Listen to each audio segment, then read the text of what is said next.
friends, we're back inside the building. Welcome back to Breakfast with Kovu here on Trickstar Radio. It's great to be back inside the building for another edition of the Interview Hour, because this section of the show, obviously, we talk through loads of different conversations and with different guests from around the world. We get into some fantastic chats, and today we're moving all the way over to JA. We're talking to man like Jovidenz right about now. How are you doing, sir?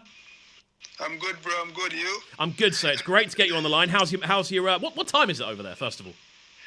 Time is it right now? It's 3 a.m. in the morning. 3 a.m. Yeah. Amazing, man. 3 a.m.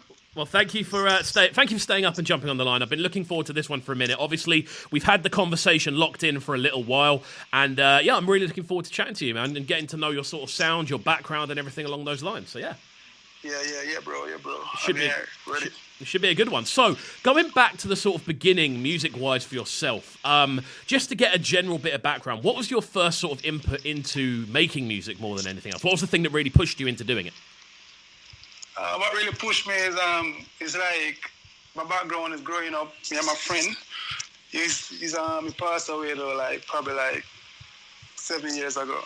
He really inspired me to actually do the music and keep on pushing forward, because every time when we're just chilling at the ends and reasoning and talking and all of that, he always influenced me and say, yo, bro, you need to do this, you need to do this. And he's always helping me to actually be more lyrical and helping me writing my lyrics and have them combined so I can actually deliver them good and as well. So he's the one that really inspired me to actually do the music differently. Amazing, man. So, with that then, who were your sort of, actual sort of music-wise, the people you were listening to that kind of pushed you into being interested in it in the first place? Who are we kind of talking? Who were the, sort of sound influences? Yeah, dancehall, Mavado. Yeah, I really like listening to Mavado. So he's an influence for me, really, doing the music right now. I really like listening to Mavado growing up. 100%. They gave me actually, Mavado. He really inspired me as well. I think Mavado is definitely one of those kind of titanic names at this point. When you look around the sort of breadth of dancehall in general and the people that have been putting out good music for a consistent period of time, I feel Mavado is definitely one of those sort of 3 or 4 top-ranking people. Yeah, top, yeah. He's in the top 5, Mavado. 100%. So then how do you kind of go from where you are kind of just starting to kind of take music seriously, I suppose, to then being in the position you're in now where you're putting out music a lot more regularly? How's that journey been?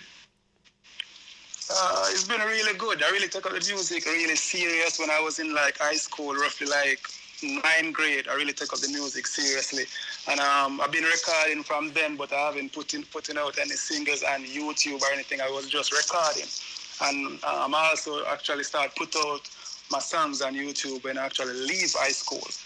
But while I was in high school, I was just recording and have them on CD, because at that time we actually have songs on CD and give it to the selector them to play in the parties and all of that. So it's when I leave high school, I really take up the music serious and actually dedicate my life over to the music and actually say, this is my job, this is what I'm going to do to actually earn money and reach to my success in life. 100%. No, it's really interesting to hear. So, obviously with yourself then, you're based in Jamaica, I believe?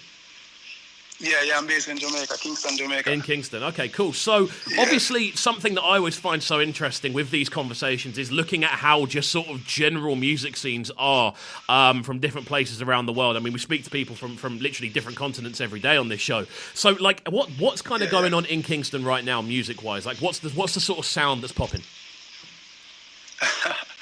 So, most dancers doing trap dancehall, you get me? They basically them trying to give out dancehall a different sound from what they used to, back in the 2009, 1990s, the 90s and 2009 come up. Now dancehall artists trying to give us a trap dancehall, but I'm sticking to the culture. You get me? The hardcore dancehall and just give the people them good music at all times. 100%. Why do you think that is, that sort of transition? Why do you feel people are kind of pushing in that much more, I suppose, kind of Americanized direction? Yeah, that's right. I would say probably because time changing, you get me, and different things are developing now, different mindset for the young youths growing up in the dancehall world that doing music. So I guess they're probably like trying to change the dancehall in a different way where they feel more comfortable doing it. I think that's why they probably actually want to change it over to like trap dancehall. I don't know why. Yeah, that makes sense, I suppose. I mean, it is so interesting. I mean, when you look at kind of... the bizarre thing for me is when you look at kind of Jamaica's influence on music worldwide, here in the UK, in America, just across the world in general, it has such a strong influence on what is happening worldwide, pretty much, and has done for the last sort of 30, 40 years. I find it I find it so interesting to kind of hear that now that sort of classic dancehall sound, as you said, from the sort of early 2000s through to like sort of 2009-ish, is now being very much influenced by an American sound. It's really interesting to hear. Yeah, for real. And most America, it's like they're trying to take our culture, because most American music, they're actually saying stuff that we would say, like them actually saying patois in their type of music. You have like Drake, you get me, Rihanna, and a couple more artists. It's like they're accepting our culture now, and it's like they're more comfortable with our culture in some type of way. That's how I see it. Definitely. No, 100%, man. I mean, it's such an interesting conversation. I can go on for hours and hours about this stuff. I find it so interesting to listen to. But we are here to talk about yourself and obviously talk about the music that you've brought forward. We started off with a tune called Top Gallis. So talk to me about that tune, how it came together and everything like that. Top Gallis come by when I was like in the studio with one of my friend. He's an artist, Python, yeah. Big up Python, Stars House Records, that is where I'm located, that's where I recorded all of my music. I was like in the studio, and Python, he played a rhythm for me, and he was saying, yo, Jovi, you need to go on this beat, because he's on the rhythm too as well, and our next artist named Kim Kelly. The rhythm is Slaybad. Slaybad is the producer for the rhythm. I was in the studio with Python, and he was like, yo, Jovidenz, I need to be on this rhythm. And I'm like, yeah, for real, I like this beat. And I didn't write the song. I didn't write it, for telling the truth. I just went in the booth, and the lyrics just come, and I was just flowing on the beat, and it just come by right there at the studio without even me writing the song. So essentially, like almost like a fully freestyle tune. Yeah, basically. Amazing, and I love hearing about these studio stories as well, because it's so interesting kind of hearing, especially like this, when tunes just naturally occur. Do you find that's a thing that you normally have happening with the music you release, or are you more someone that will sit down and write prior to going into the studio? Well, I will write at times when I am home, not really doing anything. But once I'm in the studio, I don't really write. Once I hear the rhythm, I just start like come up with words. They get me come up with lyrics. I don't really write often. As I said, sometimes, like when I'm home, not doing anything, I would like write probably 1, 2, 3, 4 songs. They get me, but majority of the time, I just hear the rhythm and I just go off on it once I'm in the studio. 100%. Well, really, it's really awesome to hear, man. We've got another tune to play from yourself, which you sent over. It goes by the name of 50 Shades. So talk to me about this tune, the sort of sound we can expect from it, and everything like that. 50 Shades was a song that I wrote like 2 years ago.